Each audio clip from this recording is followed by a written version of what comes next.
ಆರಂಭಿಕರಿಗಾಗಿ basic English ತರಬೇತಿಗಳು ನನ್ನ ಜೊತೆ ಕಲಿಯಿರಿಯಲ್ಲಿ ಇವತ್ತು ನಾವು 5ನೇ ದಿನದ ಪಾಠವನ್ನು ಕಲಿಯೋಣ.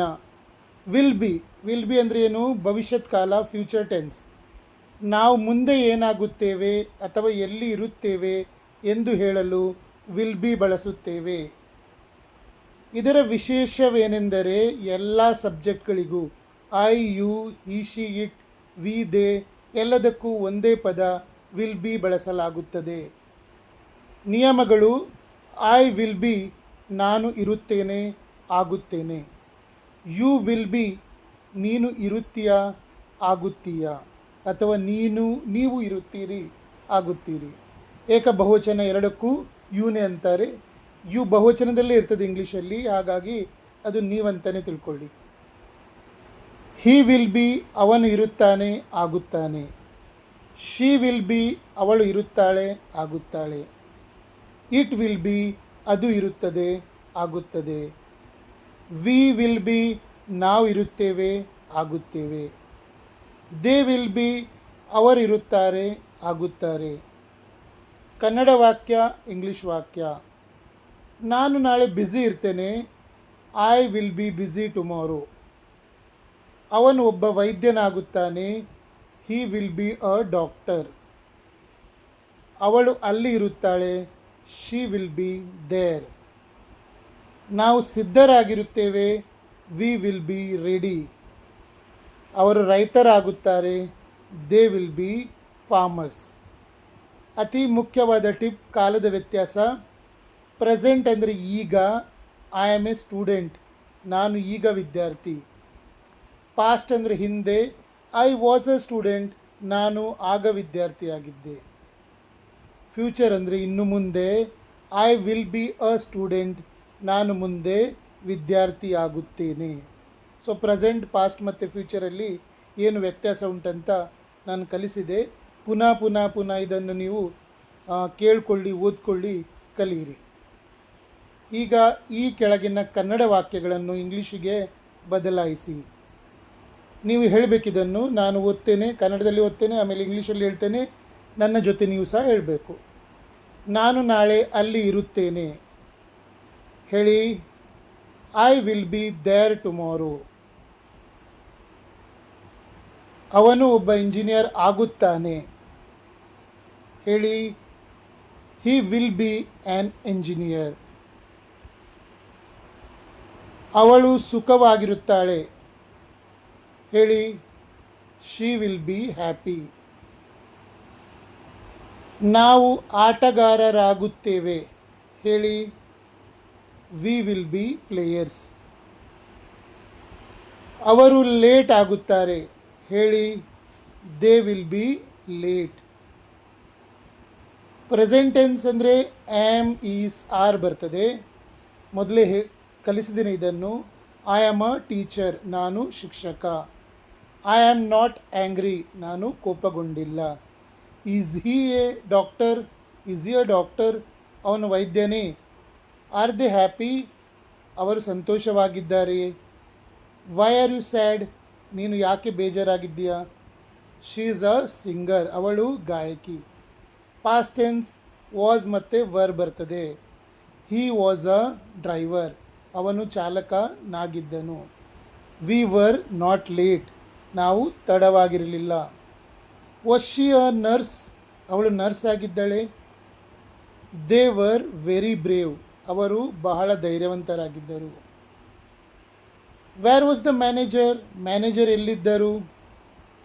ಇಟ್ ವಾಸ್ ನಾಟ್ ಡಿಫಿಕಲ್ಟ್ ಅದು ಕಷ್ಟವಾಗಿರಲಿಲ್ಲ. ಫ್ಯೂಚರ್ ಟೆನ್ಸ್ ಅಂದರೆ ವಿಲ್ ಬಿ ಇನ್ನು ಮುಂದೆಗೆ. I will be a pilot ನಾನು ಪೈಲಟ್ ಆಗುತ್ತೇನೆ. It will be not hot ಅದು ಬಿಸಿಯಾಗಿರುವುದಿಲ್ಲ, negative. Will you be free tomorrow ನೀನು ನಾಳೆ ಫ್ರೀ ಇರುತ್ತೀಯಾ. She will be a great artist ಅವಳೊಬ್ಬಳು ಉತ್ತಮ ಕಲಾವಿದೆಯಾಗುತ್ತಾಳೆ. ಅ ಗ್ರೇಟ್ ಆರ್ಟಿಸ್ಟ್ ಇಲ್ಲಿ ಎ ಬಂದಿದೆ. ಬರೇ ಆರ್ಟಿಸ್ಟ್ ಅಂತ ಇದ್ದಿದ್ರೆ ಆ್ಯನ್ ಬರ್ತಿತ್ತು. ಕಾರಣ ಆರ್ಟಿಸ್ಟ್ನ ಮೊದಲ ಅಕ್ಷರ ಎ, ಸ್ವರ ಆ ಕಾರಣ ಆ್ಯನ್ ಬರ್ತಿತ್ತು. ಈಗ ಗ್ರೇಟ್ ಆರ್ಟಿಸ್ಟ್ ಅನ್ನುವ ಕಾರಣ ಈ ಜಿ ಬಂದಿದೆ ಮೊದಲ ಅಕ್ಷರ, ಜಿ ವ್ಯಂಜನ, ಆ ಕಾರಣ a great artist. How will it be, ಅದು ಹೇಗಿರುತ್ತದೆ. They will not be tired, ಅವರು ಸುಸ್ತಾಗಿರುವುದಿಲ್ಲ. ಇವತ್ತು ನಾನು is are am, was were ಮತ್ತು ವಿಲ್ ಬಿ ಅಂದರೆ ವರ್ತಮಾನ, ಭೂತ, ಭವಿಷ್ಯದ ಕಾಲದ ವಾಕ್ಯಗಳನ್ನು ಮಾಡಲಿಕ್ಕೆ ಕಲಿಸ್ತೇನೆ. ಈಗ ಏನೆಲ್ಲ ನೀವು ಕಲ್ತಿದ್ದೀರೋ ಅದಕ್ಕೆ ಬಿ ಫಾರ್ಮ್ ಅಂತಾರೆ. ಬಿ ಫಾರ್ಮ್ ಅಂದರೆ ಇರು ರೂಪ.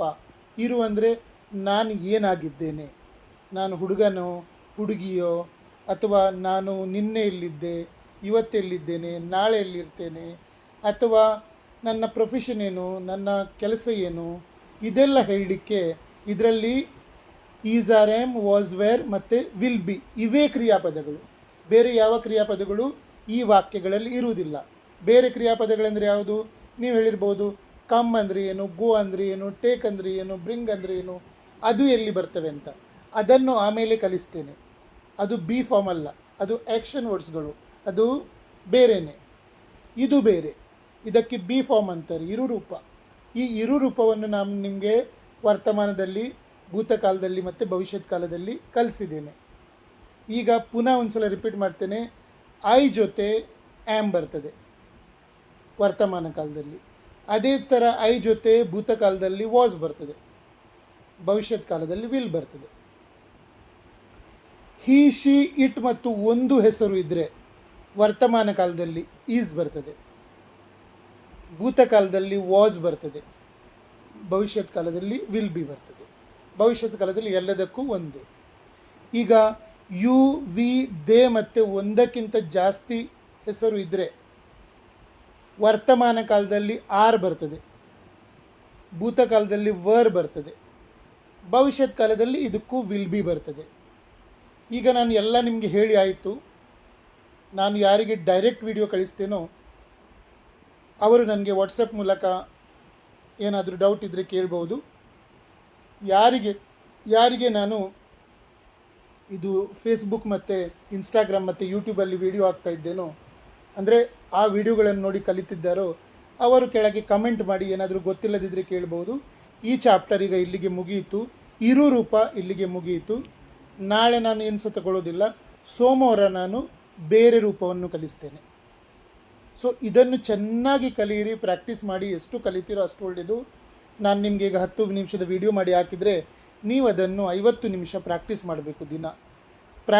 ಪ್ರಾಕ್ಟೀಸ್ ಮೇಕ್ಸ್ ಮ್ಯಾನ್ ಪರ್ಫೆಕ್ಟ್ ಅಂತ ಒಂದು ಗಾದೆ ಮಾತನ್ನು ನೀವು ಕೇಳಿರ್ಬೋದು. ಪ್ರಾಕ್ಟೀಸ್ ಮೇಕ್ಸ್ ಮ್ಯಾನ್ ಪರ್ಫೆಕ್ಟ್ ಅಷ್ಟೇ ಅಲ್ಲ, ಎಲ್ರಿಗೂ ಪರ್ಫೆಕ್ಟ್ ಮಾಡ್ತದೆ. ವುಮನ್ ಆಗಲಿ, ಚಿಲ್ಡ್ರನ್ ಆಗಲಿ, ಯಾರಿಗೂ ಸಹ ಪರ್ಫೆಕ್ಟ್ ಮಾಡ್ತದೆ. ರೈಟ್ ಪ್ರಾಕ್ಟೀಸ್, ಬರೇ ಪ್ರಾಕ್ಟೀಸ್ ಅಲ್ಲ, ಕರೆಕ್ಟ್ ಪ್ರಾಕ್ಟೀಸ್ ಅಥವಾ ರೈಟ್ ಪ್ರಾಕ್ಟೀಸ್ ಅಂತ ತಿಳ್ಕೊಳ್ಳಿ. ನೀವು ನಾನು 10 ನಿಮಿಷ ಕಲಿಸಿದ್ರೆ 50 ಮಿನಿಟ್ಸ್ ಪ್ರಾಕ್ಟೀಸ್ ಮಾಡಿ, ಅದನ್ನೇ 2-3 ಸಲ ಕೇಳಿ ಬರ್ಕೊಳ್ಳಿ, ಪುಸ್ತಕದಲ್ಲಿ ಬರ್ಕೊಂಡು ಕಲಿಯಿರಿ.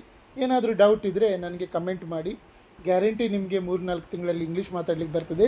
ಸೊ ಇವತ್ತು ಬಿ ಅಂದರೆ ಇರು ರೂಪ ಮುಗೀತು. ಇಲ್ಲಿ ಇಷ್ಟೇ ಇರುವುದು. Is are am, was were, will B.